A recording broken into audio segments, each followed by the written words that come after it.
Praėjusį trečiadienį Gargžduose šiauliečiai Lietuvos futbolo federacijos rungtynėse susitiko su Vietos Banga, iš kurios Saulės miesto klubas neseniai persiviliojo Anatolijo Nisimenko.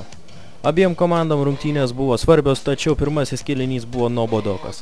Vis dėlto pirmieji priešininkų vartų saugumą patikrino mūsiškiai. Šioje atakoje grubiai suklydo gargždiškiai, perdavinėdami vienas kitam kamuolį. Šiauliečiai tik per plauką neišnaudojo šios galimybės. Po Manto Kuklio pakelto baudos smūgio, kamuolio skriejimo kryptį bandė pakeisti, baudos aikštelėje atsidūrė šiaulietis.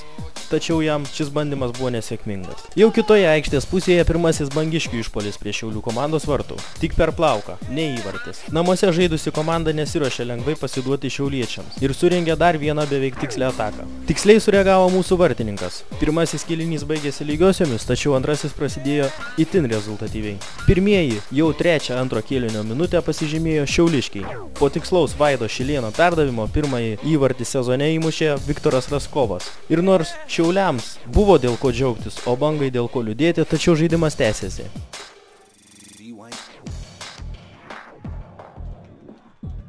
Ir jau po 3 minučių kitoje aikštės pusėje 1-1 su vartininku iššoko Gargždų komandos žaidėjas ir nukreipė kamuolį po vartininku. Rezultatas tapo lygus, tačiau neilgam.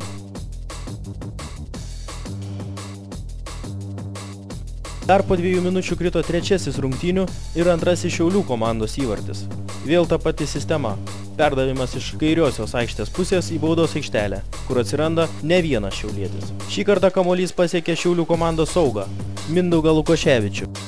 Dešiniajame aikštės krašte gerą perdavimą gavo Mantas Kuklys, kuris pamėgino smūgiuoti iš toliau. Šį kartą Vaidas Viktoravičius smūgiavo vartų link. Pritrūko tik kelių centimetrų.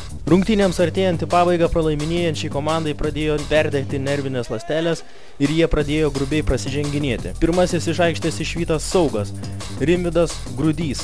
Jam buvo parodyta antroji geltona kortelė rungtynėse.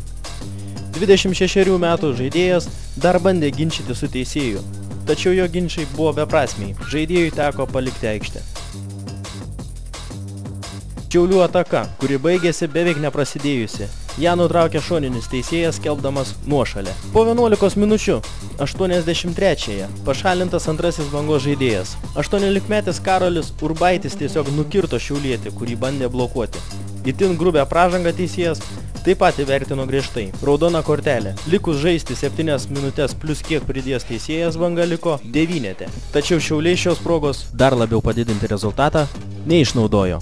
Jiems ir nereikėjo, nes jie pirmavo rezultatu 2-1. Šiauliai pabaigoje dar pabandė paspausti priešininkus, tačiau rezultatas nepakito. Šiauliai išsivežė pergalę į namus, o Gargždų komandai beliko kaltinti tik save. O dabar Šiaulių komandos žaidėjų ir trenerių komentarai po rungtynių.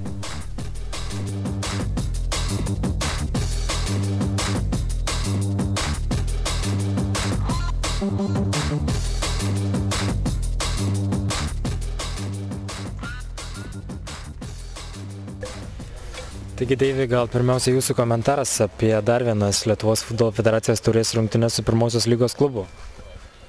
Nu ką, aš dar kartą galiu pasakyti, kad taurės varžybos yra ne čempionato varžybos ir jos visą laiką skiriasi nuo paprastų varžybų ir šį kartą vėl dar kartą pamatėm, kad yra tikrai buvo atkaklios varžybos, gerai, kad viskas gerai baigėsi. Komanda šiandien sužaidė 2 skirtingus kėlinius, pirmąjį nerezultatyvų, antrajame pelnėme 2 įvarčius. Ką sakėte per pertrauką komandai?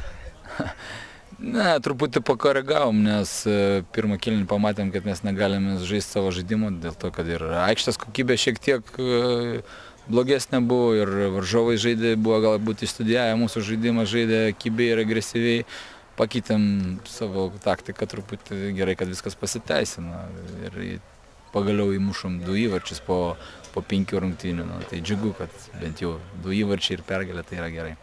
Pirmosiomis antrojo kėlinio minutėmis įmušėme įvartį, bet Gargždų Banga iškart rezultatą išlygino. Kodėl taip įvyko, kaip manot? Tai turbūt čia vėl koja mums pakišo mūsų komandos jaunumas, nepatyrimas.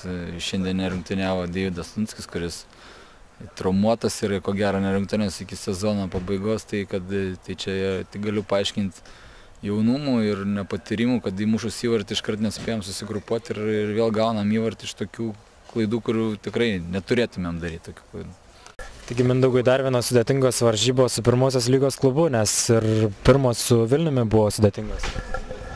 Jo, iš vienų varžybų, kaip treneris sako, kiekviena komanda gali sužaisti vienas varžybas gerai, tai ir su Vilniu buvo sunku, ir dabar ypač sunku, stadiono sąlygos dar neleido žaisti kaip norėjom. Gerai, kad laimėjom. Šiandien pagaliau įmušėte 2 įvarčius, kaip pakomentuotum savai? Paprastas. Sunkiau buvo neįmušti, jeigu įmušti, manau. O pirmas įvartis gan Viktoro labai gražus. Kaip manai, kiek galite eiti toliau Lietuvos futbolo federacijos taurėje? Iki galo. Tik iki galo. Anatolijau, dar šiame sezone žaidėjai už komandą, prieš kurią šiandien rungtyniavai. Buvo sunkiau ar lengviau šį kartą? Man buvo labai sunku čia šiandien žaisti prieš Saviškius, buvusią komandą. Buvo varžybos, sunkiau negu įprasta buvo šiandien man žaisti Gargžduose. Dar vienos sunkios rungtynės prieš pirmosios lygos klubą, kaip matome, pirmoji lyga galbūt nelabai skiriasi daug nuo A lygos pirmenybių. Daug nesiskiria, bet aš manau, kad sekmadienį turėjom labai sunkias varžybas prieš Kauną. Aikštė, aišku, buvo labai nekokybiška aikštė. Tai nežinau, gal mes šiandien ne taip gerai atrodėm, kaip galim.